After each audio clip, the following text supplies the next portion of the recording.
Hello, and welcome to Tarot and Attachment. My name is Erin Smith. I am a professional tarot reader as well as an associate marriage and family therapist. This coming week is the first full week of the new year, and I thought I would take this opportunity to consult the cards and see what energetic themes might be ushering us into this new year and how we might make the most of it. So I'm going to shuffle the cards. I'm going to concentrate while I shuffle, and I will be with you momentarily.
And say a prayer over these cards.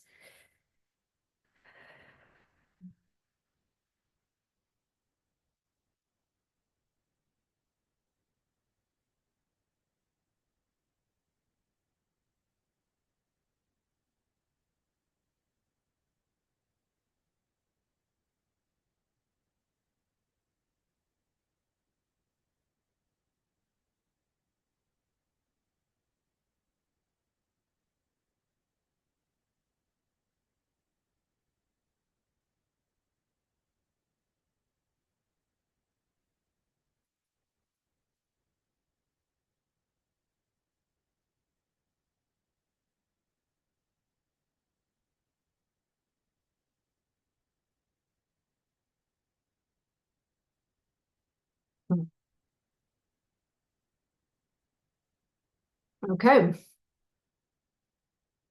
So we are being asked to watch our thoughts as we move into this week and notice the changes that are coming about. There is a kind of transformation that we are in the midst of, and it can feel a little bit like a power struggle. And so it's going to be really important that we keep our wits about us, that we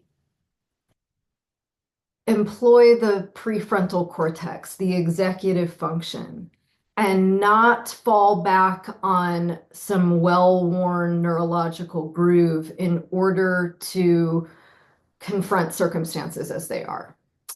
So, swords are the suit of thoughts, ideas, and communication.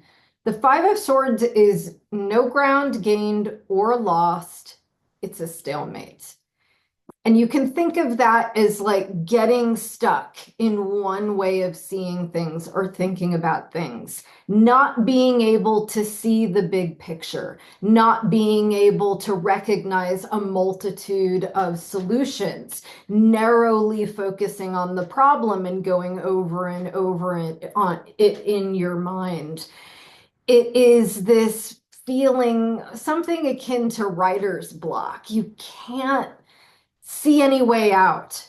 And it can feel very frustrating, very dark, very limiting.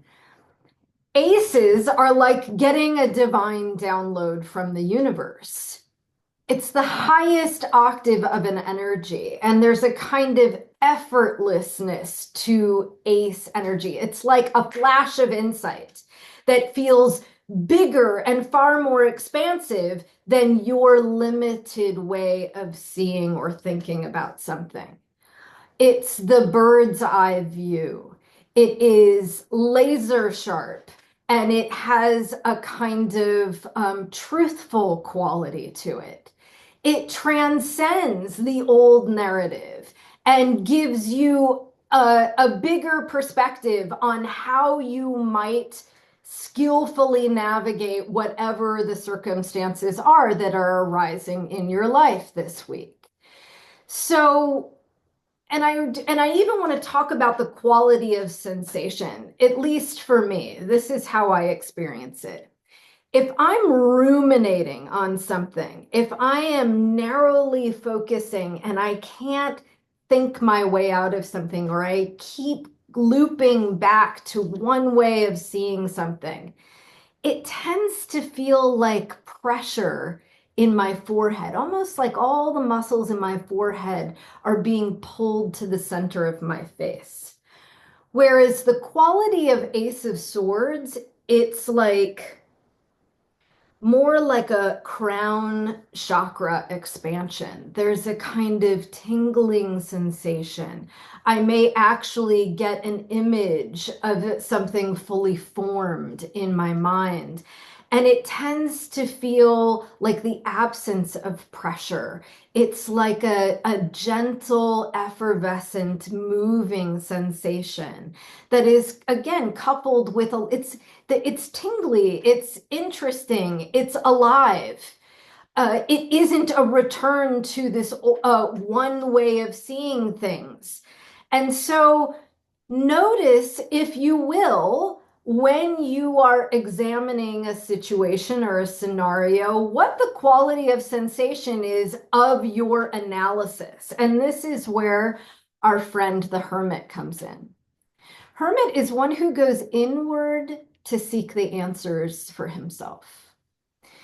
I very much associate the hermit with meditation, insight, seeing in order to derive wisdom that is not caught up in the sticky morass of circumstances, but it is this cultivating this practice of awareness. How are we meeting the world? What does it feel like when certain circumstances are unfolding? Am I having a lot of negative self-talk in response?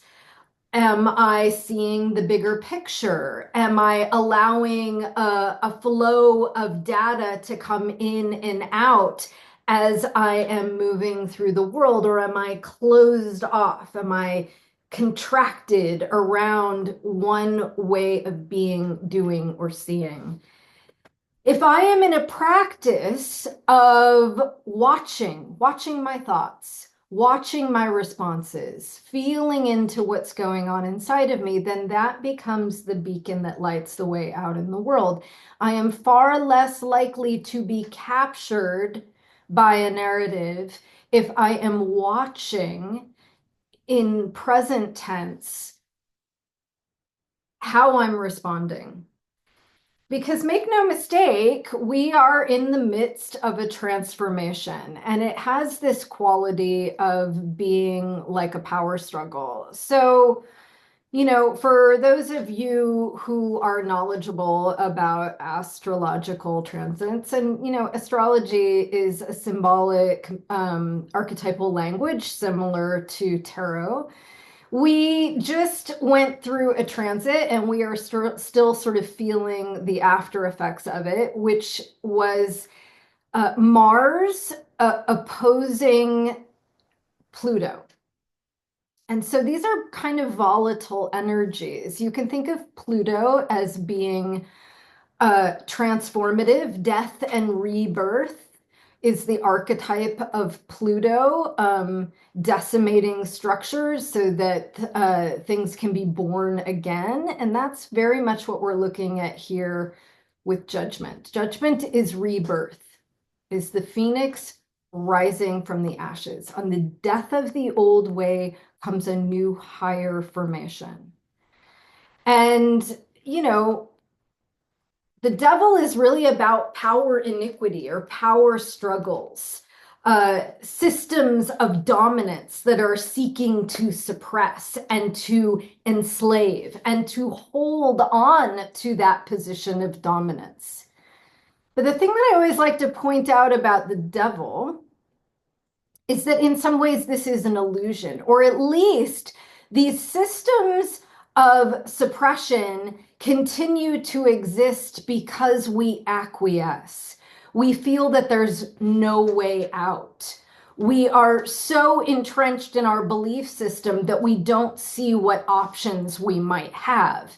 And in this case, the option is to take our power back, to see that the things that we need in order to thrive are not being withheld by these malevolent forces, even though it certainly looks and feels like that at times. Most certainly, this is a visceral experience of being controlled, being suppressed.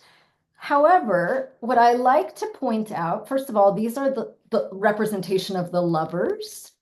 The lovers represent unity and wholeness, a recognition that we in and of ourselves are whole, that the things that we need don't exist outside of us. They are within us. We have the power within us to create the lives that we need in order to thrive. And it is this setup of like, in and of myself, I am nothing. I need that thing outside of me in order to be happy, healthy, and whole. This perspective, this hypnotic state allows us to acquiesce to our own subservience. And so the trick is to take our power back. Nothing and no one can make or break us. Nothing needs to be fixed because nothing is broken in here. That we have what we need. And when we stop submitting to the powers that be that would seek to suppress, then the chains lift right off. And we are free to have a new experience, to transcend the old limitations, the old ways of thinking about things, the old ways of being in the world. But again, what is required of us is an ability to stay grounded in our own experience and watch our reactions and try as best as we can to take the bigger, more expansive view so that our actions are not commandeered. We're not captured by the limited view that steals us or robs us of our own volition. So I hope this was helpful. I don't, these are some kind of intense energies, and it will be interesting to see how they play out both in the personal sphere and in the collective. But as always, I hope that this message offers some insight, which will inevitably make things a little bit easier for you to navigate these new waters. And I wish you all well. I'm sending you many blessings and much love going into this new year. Take care.